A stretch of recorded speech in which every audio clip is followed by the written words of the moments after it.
Thank you and a warm welcome to all the panelists of this session. So this is a session on endocrine disruptors. So basically these are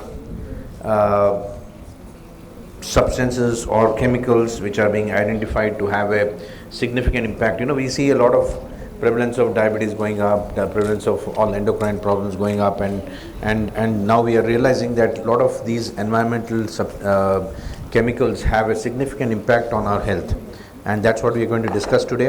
We'll catch up on the time. I will finish it. What time should we finish? Before 11:45 we were to finish. We'll finish by 11:50, I think. We'll catch up on that time. So basically, they are present everywhere. Endocrine disruptors are ubiquitous, we can say. Wherever you look around, you'll find that, right in front of your table, you have so many endocrine disruptors sitting on the table right in front of you. I hope Dr. Sham is picking one of them and is going to drink water from the plastic bottle. That itself is that has endocrine disruptors. So you have everywhere you find endocrine disruptors, and we need to see how we need to how they impact our health. That's what we're going to our panel is going to bring out those aspects, and then we are trying to see how we do we have any solutions for this. That's something which is difficult to bring about a change, but I think we need to consciously make a change so that we can overcome the problems that are caused by these endocrine disruptors. So basically, if you look at what we are going to discuss in this in this next 30-40 minutes is that we are going to give you a brief idea of what these endocrine disruptors are, what do they do, and where they are. They are present everywhere, as I said, and we just show you how these are coming into our lives everywhere, and then we'll discuss a few organ-specific effects of these endocrine disruptors, how they are influencing various pituitary adrenal functions, how they are affecting male and female fertility, how they are causing metabolic disorders like diabetes and obesity. We have a panel on obesity also. We are going to show you how endocrine disruptors are going to cause obesity, and then also the effects on bone metabolism. So basically, if you look at endocrine disruptors, they are all some of them may be natural, but many of them are man-made chemicals that interfere or mimic with the endocrine system. So either they can have agonistic effects on the receptors, or they can have antagonist effects. And according to the US Environmental Protection Agency, an EDC is an exogenous compound that may interfere with synthesis, secretion, transport, metabolism, receptor binding, or elimination of the endogenous hormones. So thereby it brings about a alteration in the endocrine and homeostatic system. So it can affect at different levels. You can see that some of them could affect the synthesis of hormones, some of them could affect the transport of these hormones, or they could have receptor effects, and all these ultimately leads to endocrine dysfunction. So as we said, they can exhibit three different types of activities. Endocrine activity, they could have they could have deleterious endocrine mediated activity, and they can have a cause-effect relationship between the substance and endocrine activity should be shown to say that, okay, this is a EDC. So we should be able to, if you want to say that this is working as a EDC, then you need to prove this cause and effect relationship. So as we said, this is a simple illustration telling us that you have a normal hormone seen in green. It comes to the cell surface, either binds to a cell surface receptor or binds to a nuclear receptor, and brings about a action on the different tissues. Now you could have these endocrine disruptors. We are saying that we are speaking about EDCs. They are something represented in the purple color, which is a hormone mimic. So it can bind to the receptor and sometimes cause a agonistic action, that is having a action like the hormone, or it could be a blocker also. Sometimes it could be blocking the hormone action. So either way you have a disruption of the endocrine system. So this is what endocrine disruptors do. So let me invite our panelists to shed more light on this. We have Dr. Satish will tell us about the various ways in which our various endocrine disruptors that we see and how they cause a effect. On the outset, I would like to say thanks to Idea Clinics for giving an opportunity to sit in this panel, and I have one more session later on for organizers, everyone. Thank you very much. My topic at the moment is endocrine disruptors. In the first place, we can think about why these endocrine disruptors has become a very big event. We always, human beings, try our level best to make sure that we have something which is manufactured easily and which is durable. That is what it makes a difference. And easily and durable, it comes with some problems and pitfalls and all these things. For example, increasing the food security that led into the manufacture of various fertilizers and pesticides, and plastics, which is very durable, it runs for generations, and various cosmetics to look and increase the longevity and beauty of a human being. And like this, many things which we have been using containing endocrine disruptors.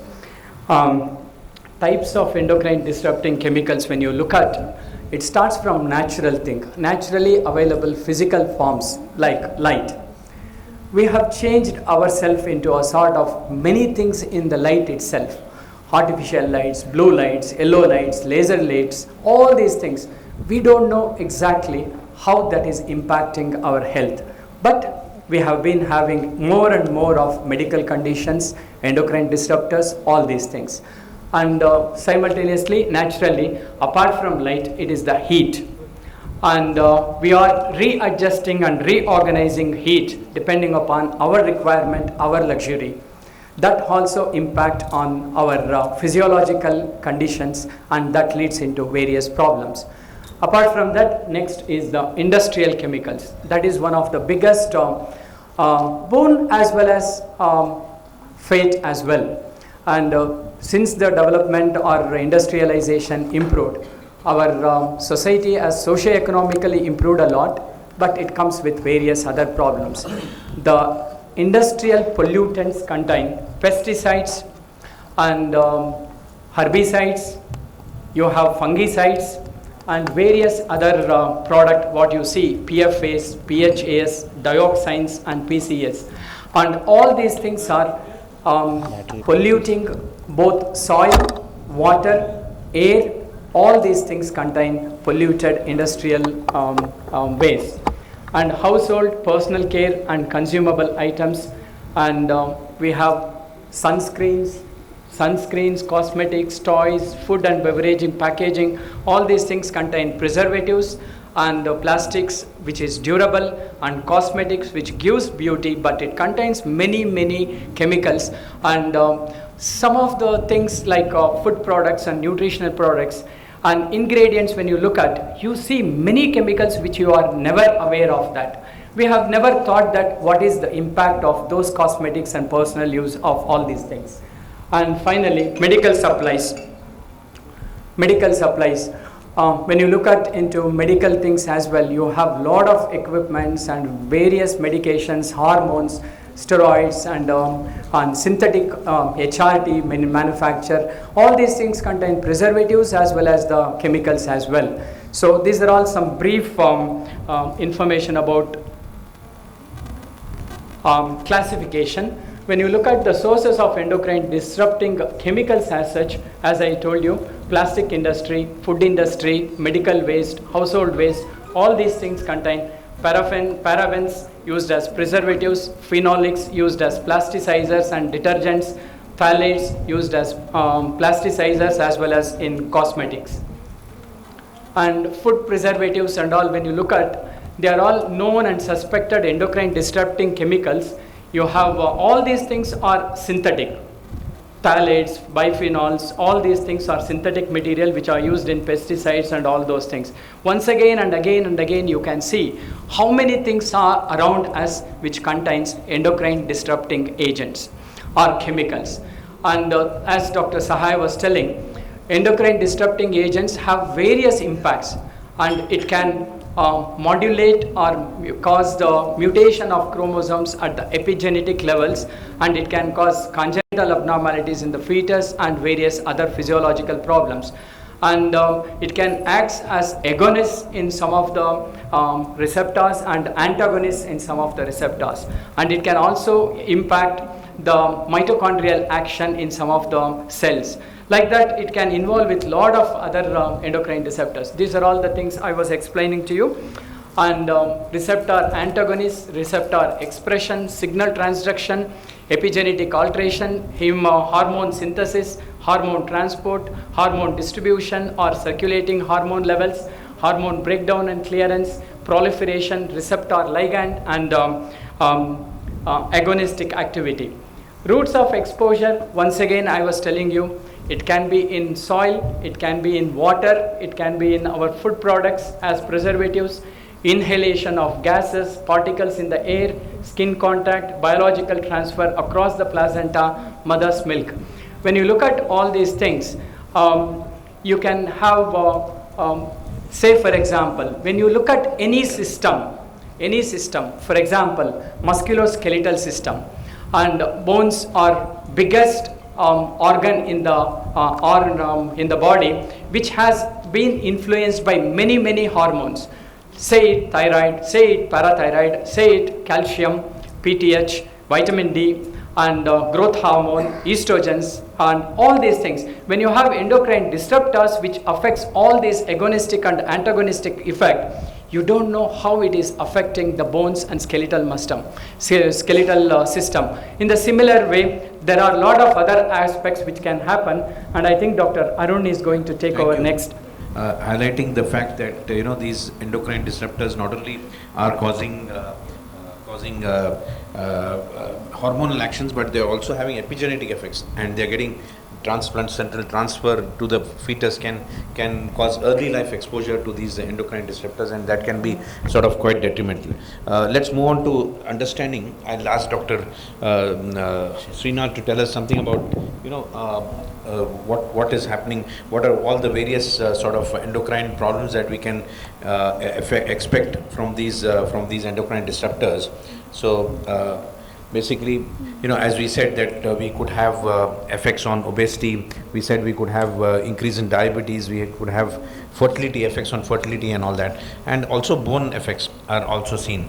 So if you look at some of these influences, I would ask Dr. Srinath to take us through this and explain to us how these are actually affecting the reproductive functions, and also how we are seeing a huge burden of PCOS in women. How is that also related to these endocrine disruptors? Good morning everyone. At the outset, I'd like to thank the organizers for giving the opportunity to be in this panel, and I should thank Dr. Rakesh Sai for making our modulation very nice. They have given a perfect start. I think by now everybody will be thinking in your minds, what are we doing? Are we worried about our plastic bottles here, or women who are very keen on the washing machines or the or the other appliances, whether they are using proper fabric conditioners, should we use or not? What is it, the milk this thing that we are using correctly? How do we advise on our pregnant patients? There are many things like we have thinking about, but our aim at today's this thing is to at least introduce a perfect introduction. That's original. The first slide what Sir showed was fantastic, how they mimic and how it disrupts our hormones. So either we are talking about increase in the hormones, reduction in the hormones, or doing nothing in a luckiest of the manner. Can we avoid EDC in today's world? Answer is absolutely no. Can we minimize it? Definitely yes. The big thing for Dr. Sham and their team next time is whether they can bring water bottles here. That is to them to answer. So I think if you are talking about, let's concentrate. For me, EDC is very practical. Looking at the organs, what are the organs that the patients come today? So for example, today the slides are there for us to have a look at it. Whether you are talking about the thyroid, people are asking in our clinics, why did I get thyroid, sir? Why did I get a nodule, or my daughter got a nodule? Why did she develop early? The answer is it that other than the autoimmunity or the inflammatory origin, is it something that the disruptors are doing it? The answer could be yes, it could be. The exposure goes into like that. And then we are talking about the important about the reproductive organs. So, for example, we are seeing early precocious puberty coming much early into the scene. And also we are talking about the early thelarche or early pubarche. These are the conditions which we are seeing. Is it all EDC? You might have to have your view about the EDCs into a broader aspect, not only looking at the pathogenesis, we know what it could be, we need to be looking at investigating and going in that pathway, but is it an answer is simple, how much exposure can it be reduced is another important question. And then now if you're talking about the later effects, like we are seeing people having later sort of puberty, and also gonadal dysgenesis. These are the important things that we are seeing in the reproductive of women. Now again the same thing if you're looking at the children, our children, how the question about the micropenis or some developmental problems or later puberty, again we are seeing very common, the obesity is there, the important about the lipomastia, what falsely many people talk about gynecomastia, actually it is not. Majority of them are having lipomastia. And if you see people coming doing the adolescent endocrinology, you will see if you just undo their shirts or their garments, you will see lot of things. They already got an early bad striae or so. These are all the important slides we are seeing. So that means, has it got something beyond our hormonal? Is it also the cancers, the obesity? If you are talking about breast cancer, does it make an roads there? You are talking about testicular cancers, sir has given wonderful idea there. So if you look at it is all these EDCs are association between the the testicular, because we know the mimics are, is it causing an increasing the testosterone or the estrogen? Like we know higher estrogen loads can cause the endometrial cancer or the breast cancer, or the higher into the testicles, they can cause the testicular or lady cancer. So this is the problem we are facing. Either it's high or low because they compete very much with our endocrine system. Yes, so I think Dr. Satish has clearly showed us all the three important EDCs that we need to remember when we go home is at least the phthalates that we need to remember, and the polycarbons, phenols, and also the another one is the phenols. Phenols is another important, because majority of we are using the plastics, and we are exposing ourselves to beverages and food containers which are covered with plastics, and microwaving too much in a plastic container. These are the things that we can avoid. Of course we can't avoid the bottles, maybe a limited exposure might also help. So all whatever we talked about, it causes the inflammatory and the pathway which is the pathogenesis for our hypothalamic pituitary or gonadal axis, or even the adrenal axis. We know that even adrenal, which is an important organ which we are seeing from the precocious puberty, or it could be the late, we are seeing the exposure into their system. So this is what we are talking about. They are having men having a low sperm count into their adulthood. These are the important things that this slide brings in. Again, if you seeing ovary, uterus or placenta, the end point is the development will be compromised, and we are also seeing small uterus in the initial stage, and a small dose of estrogen, we have seen an improvement in their uterine sort of volume which we are talking about. So I had one patient who had, she was very young into her this thing, she came to a clinic with her dad. She had a very small uterus. A concern was there was no development of secondary sexual character. That was the dad brought. So she had, majority was the thelarche she was worried about. So that didn't happen. So small dose of estrogens we gave, and she developed her secondary sexual characters. And interestingly, the uterus was very small volume. We were worried, and we did genetic testing. All was normal. There was slight elevation in the gonadotrophins, so genetic test proved nothing. And follow up, we put a small estrogens to her. She developed her secondary sexual characters, and also the ovarian volume, the uterine volume improved. So is it that early exposure, is it mimicked by the EDC? Again, the answer we have to question ourselves. So I spoke about the importance about the breast cancer, the endometrial cancer, or the testicle cancers. So we know they all actually interfere with the normal hormonal mechanism, and there they disrupt, and this is what they cause. High estrogens can cause breast cancers and high into the endometrial as well. And here we are talking about the involvement into our steroid axis. They are causing unnecessary sort of early hypertension, or could be an early infertility or so. So I think thyroid gland, I'll leave it to my. Thank you, thank you. We'll ask Dr. Arun to tell us a little about how these EDCs can affect the thyroid, because Dr. Srinath showed us how they have a significant impact on the genital development and on gonadal functions, and how we are seeing a increase in the problems related to EDCs. Now let's hear about the thyroid also, how they are influencing the thyroid.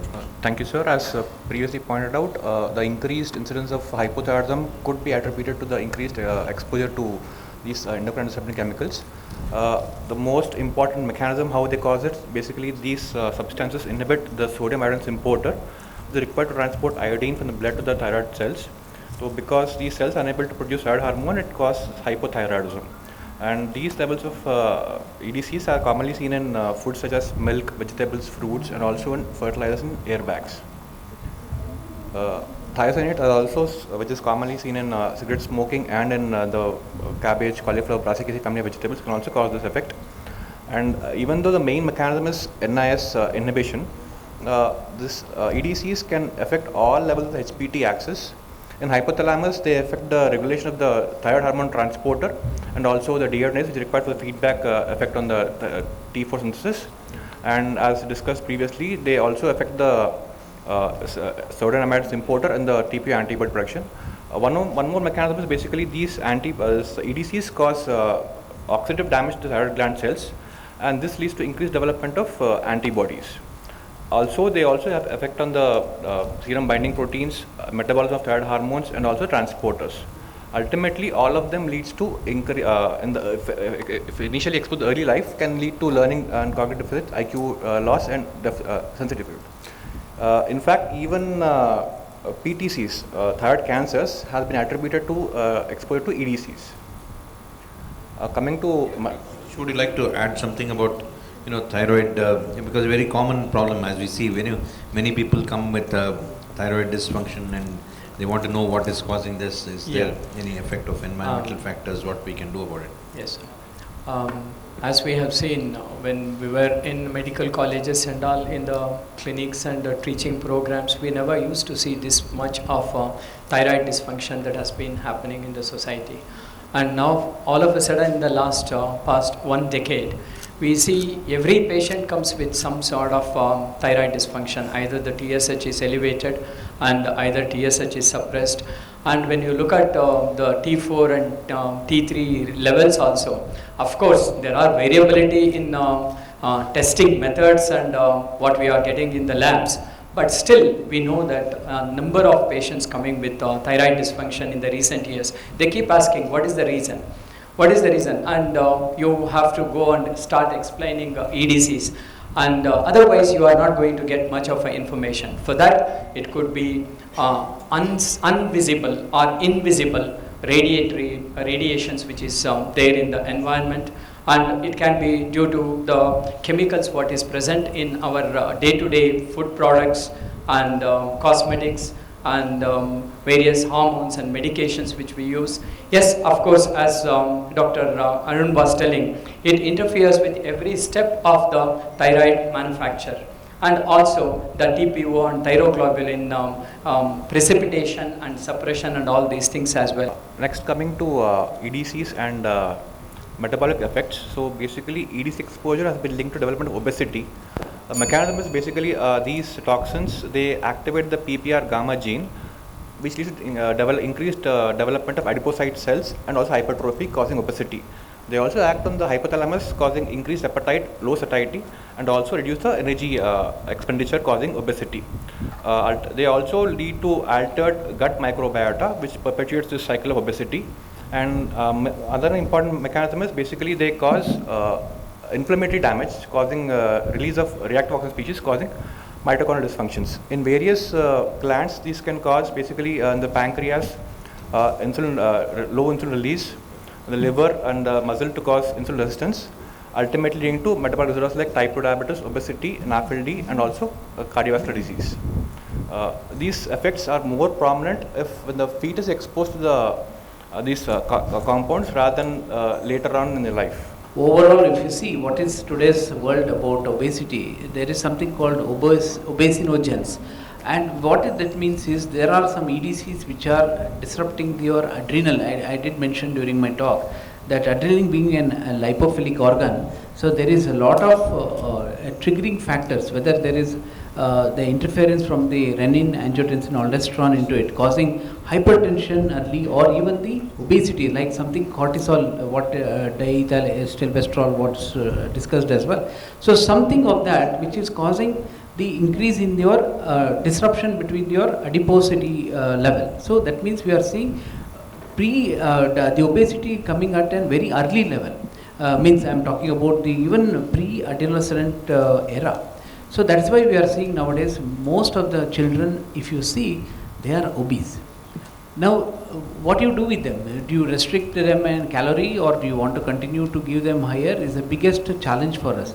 So there again the answer is that we may have to reduce the exposure and educate our the parental group to see how much exposure can be reduced, so that all this pathophysiology can be addressed. And when we were talking about diabetes also, we discussed, I think you clearly mentioned a wonderful slide there on the pancreas.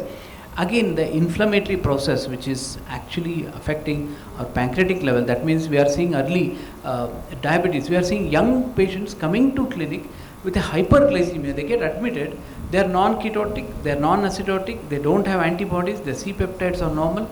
They are slowly going off the medications also. I do not have an answer how these people, these young cohorts coming with such a high hyperglycemia, within a matter of few weeks are coming. So again the diabetes and the obesity, this is what is happening. So the answer is the adiposity level and the muscle level, there is sort of disruptions affecting from the EDC. Yeah, I think the impact of this is not only in terms of affecting the individual, but also having the impacts through transgenerational effects are also expected with because they are increasing the risk for gestational diabetes and various other problems during pregnancy, and this ultimately can actually have a significant transgenerational effect because of reprogramming of organ systems. Babul Reddy, would you like to tell us something about this? Yeah. Also Good afternoon. speak about the effect on bone also. Yes. So thank you. So as already we have discussed till now, so effects of EDCs can be in every organ. So almost, and the effects can be seen from the kind of at the time of conception to you can see up to geriatric age. So we'll now look at this transgenic effects of this EDCs. So during pregnancy, it can affect EDCs can affect through mother, or it can be effects on placenta and the fetus. The mother, we can see like lot of GDMs now we are seeing. GDM can be expected and subclinical hypothyroidism can be expected. Then because of the disruption, it can be there is preeclampsias too. And in the placenta, because of placental insufficiency and all, we can see the growth issues in the fetus. And in the fetus, we also can see the congenital anomalies and preterm births. And because we already know that EDs are very subtle substances, we don't know the effect. The subtle changes can be seen, but we may overlook them. And these issues can be transferred not just at the fetus level, then in the developmental stage, in the infancy, we can see like ADHD and autism. Then afterwards, in the adolescence period, we can see a hormonal imbalance. So these changes can be like throughout the phase of the life. So we can see from the at the level of fetus to the geriatric age. Then we also look at the effects of these endocrine disruptors on the bone. So we know that the bone, bone mass is actually affected by various interplay of different sites, so osteoclast and osteoblast. So here endocrine disruptor can affect this osteoblast and osteoclast, so thereby reduction the function of osteoblast, so bone mineralization will be affected, and by stimulating the osteoclastic activity, it increases bone resorption. So these effects can cause osteopenia to osteoporosis. And actually what we are saying is that these are all problems that have been created by us, and this is having a significant impact on increasing the various problems that we are seeing around us. And I would like to ask each one of them to give their opinion on what could be the way forward. How do we go ahead, and what are the things that we can do? Because although there are a lot of issues involved, it can involve a lot of change in the environment. Cannot be done. All of it cannot be done by us. We need to have a collaborative effort. But what are the things what is the take home that you want to give to the audience? What they can do when they go back home today. What are the things that they can do to sort of reduce the impact of these endocrine disruptors? Thank you very much, Dr. Sahai. At the end of the day, are we going to eliminate all these EDCs? No, I don't think. And as an individual person, are we going to make sure that these are all not manufactured in the first place? That is also not possible.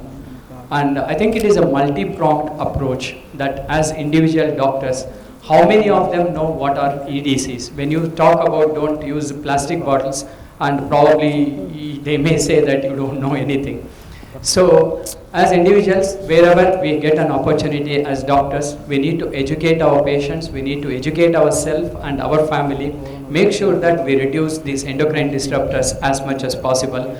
And wherever possible, as Doctors Association and NGOs, they can approach the policy makers.